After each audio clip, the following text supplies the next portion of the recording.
جی السلام علیکم ناظرین، آپ دیکھ رہے ہیں میرا ڈیجیٹل پلیٹ فارم اور میں ہوں محمد عثمان مغل، اور آج ایک نئی سٹوری کے ساتھ آپ کی خدمت میں حاضر ہوا ہوں۔ اور آج کی نئی سٹوری یہ ہے کہ سابق کمشنر راولپنڈی لیاقت علی چٹھا کا ایک دفعہ پھر بلاوا آ چکا ہے۔ راولپنڈی کی مقامی عدالت نے 15 اپریل کو لیاقت علی چٹھا کو ذاتی حیثیت میں طلب کر لیا ہے، کیونکہ لیاقت علی چٹھا نے جو عام انتخابات سال 2024 میں مبینہ دھاندلی کے خلاف جو اعترافی بیان جاری کیا تھا، جو پریس کانفرنس میں انہوں نے تمام تر جو غلطیاں تھیں ان کا اعتراف کیا تھا اور اپنے عہدے سے بھی فوری طور پر مستعفی ہو گئے تھے، اور اس کے بعد وہ منظر عام سے مکمل طور پر غائب ہیں۔ اور اس اعترافی بیان کے بعد جو وکلا ہیں وہ کافی زیادہ تشویش کا اظہار کرتے ہوئے نظر آئے ہیں، اور اس میں ایک وکیل تھی جن کا نام تھا زیبا فیاض ایڈوکیٹ، اور یہ ہائی کورٹ کی وکیل ہیں۔ انہوں نے تھانہ سول لائن میں سابق کمشنر راولپنڈی کے خلاف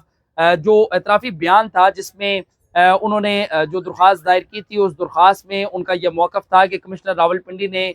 جو انتخابات ہیں ان کو متنازع بنانے کے حوالے سے اپنی غلطیوں اور کوتاہیوں کا اعتراف کیا ہے، لہٰذا ان کے خلاف فوری طور پر مقدمہ درج کیا جائے۔ مقدمہ تو درج نہیں کیا جا سکا، اور اس کے بعد اس خاتون وکیل نے مقامی عدالت سے رجوع کیا تھا۔ 22A کی جو پٹیشن تھی وہ فائل کی تھی، اور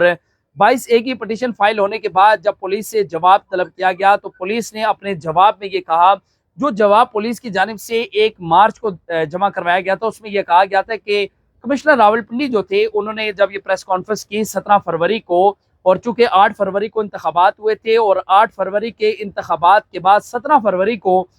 کمشنر راولپنڈی نے جو پریس کانفرنس کی تھی اس میں انہوں نے تمام تر ذمہ داری قبول کی تھی، اور انہوں نے یہ مطالبہ بھی کیا تھا کہ اس سنگین غلطی پر انہیں راولپنڈی کے کچہری چوک میں سزائے موت دی جائے، اور تمام آروز جو ہے اس مبینہ دھاندلی میں ان کے سہولت کار بھی بنے رہے ہیں۔ مقدمہ درج نہیں ہوا، لیکن پولیس نے اپنی جو ابتدائی رپورٹ تھی وہ عدالت کے اندر پیش کر دی۔ ایڈیشنل ڈسٹرکٹ اینڈ سیشن جج ہیں حاکم خان بکھر، انہوں نے اب کمشنر راولپنڈی کو 15 اپریل کو ذاتی حیثیت میں طلب کر لیا ہے، اور پولیس نے جو اس پٹیشن کے اوپر اپنے کومنٹس جو ہے وہ آج عدالت کے اندر جمع کروائے ہیں، اور یہ کومنٹس جو ہے وہ جمع کروائے گئے ہیں اسد اللہ خان کی جانب سے، جو آئیو ہیں تھانہ سول لائن کے، اور انہوں نے یہ کہا کہ ہم نے جو کمشنر راولپنڈی کا جو علاقہ ہے حافظ آباد سوئیاں والا، وہاں پر بھی ہم گئے اور ہم نے وہاں سے جا کے چھان بین کی، لیکن کمشنر راولپنڈی کا کچھ پتہ نہیں چلا، اور ان کے جو مقامی چیئرمین ہیں جو بھی چٹھا برادری سے ہیں ان سے بھی ہم نے کمشنر راولپنڈی کے بارے میں دریافت کیا، لیکن وہ بھی کوئی خاطر خواہ معلومات دینے سے انکاری رہے۔ اس کے بعد کمشنر راولپنڈی کا جو دفتر کا عملہ ہے، اور جس میں ان کے سیکیورٹی پروٹوکول آفیسر جو ہیں وہ بھی شامل ہیں، ان سے بھی پوچھا گیا، لیکن ان کا یہ کہنا تھا کہ 17 فروری کو جب کمشنر راولپنڈی نے پریس کانفرنس کی، پریس کانفرنس کے بعد وہ منظر عام سے غائب ہیں، اور وہ اپنے جو دفتر ہے اس کے اندر بھی وہ نہیں آئے، اور یہ تمام تر وہ رپورٹ ہے جو پولیس نے تیار کر رکھی ہے۔ لیکن جو پٹیشن فائل کی گئی ہے اس پٹیشن کے اندر CPO راولپنڈی کو فریق بنایا گیا ہے، اور چونکہ انچارج ہیں تھانہ سول لائن کے ان کو بھی فریق بنایا گیا ہے، اور نوٹس جاری کیا گیا ہے سابق کمشنر راولپنڈی لیاقت علی چٹھا کو کہ وہ ذاتی حیثیت میں 15 اپریل کو عدالت کے اندر جو ہے وہ پیش ہوں۔ اگر وہ پیش نہیں ہوتے تو پولیس کو پھر ہدایات جاری کی جائیں گی کہ پولیس ان کے خلاف مقدمے کا اندراج کرے، اور اس کے بعد ان کی گرفتاری عمل میں لائے، اور گرفتاری کے بعد انہیں مقامی عدالت کے اندر جو وہ پیش کیا جائے گا، کیونکہ 8 فروری کے جو انتخابات تھے، انتخابات پر ایک سیاسی جماعت جس کو پاکستان تحریک انصاف کہا جاتا ہے وہ کافی تحفظات کا اظہار کرتے ہوئے نظر آئی، اور کمشنر راولپنڈی کا جو بیان تھا اس بیان کے بعد PTI کا جو بیانیہ تھا متنازع انتخابات کے حوالے سے، مبینہ دھاندلی کے حوالے سے، اس بیانیے کو مزید تقویت ملی تھی، اور کمشنر راولپنڈی بالآخر اپنے عہدے سے جو فوری طور پر مستعفی ہوئے، اور بہت سارے سیاستدانوں کی جانب سے بھی یہ بیان بازی کی گئی۔ کسی نے کہا کہ ان کا ذہنی توازن ٹھیک نہیں ہے، کسی نے کہا کہ ان کے اوپر دباؤ ہے، کسی نے کہا کہ سوشل میڈیا کا دباؤ ہے، کسی نے کہا کہ اوورسیز پاکستانی جو ہیں انہوں نے کمشنر راولپنڈی کے اوپر جو ہے وہ کافی دباؤ ڈالا۔ زیادہ تر جو ہے وہ یہ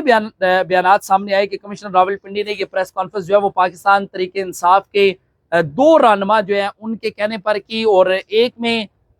لاہور سے تعلق رکھنے والے ایک MNA کا نام جو ہے وہ سامنے آ رہا تھا، اور دوسری جو ہے وہ خاتون رہنما ہیں جن کا نام سامنے آ رہا تھا، کہ ان دونوں کے دباؤ پر یہ پریس کانفرنس جو ہے وہ کی گئی۔ لیکن چٹھا برادری کے اپنے لوگ بھی کھل کر لیاقت علی چٹھا کے خلاف جو ہے وہ سامنے آئے، لیکن ابھی تک لیاقت علی چٹھا جو ہے ان کا کوئی پتہ نہیں ہے کہ وہ کہاں ہیں اور کس کے پاس ہیں۔ لیکن اس بیان کے بعد جو پریس کانفرنس تھی، اس بیان کے بعد ان کا تحریری ایک بیان سامنے آیا تھا جس پر انہوں نے اپنے بیان کے اوپر معافی بھی مانگی تھی اور ندامت کا بھی اظہار کیا تھا، اور ان کا یہ کہنا تھا کہ وہ ذہنی تناؤ کا شکار تھے، اور اسی تناؤ میں انہوں نے یہ بیان جو ہے وہ جاری کیا۔ عام انتخابات سال 2024 جو ہے وہ صاف اور شفاف طریقے سے ہوئے تھے، اب بھی لوگ جو ہے وہ اس حوالے سے کافی زیادہ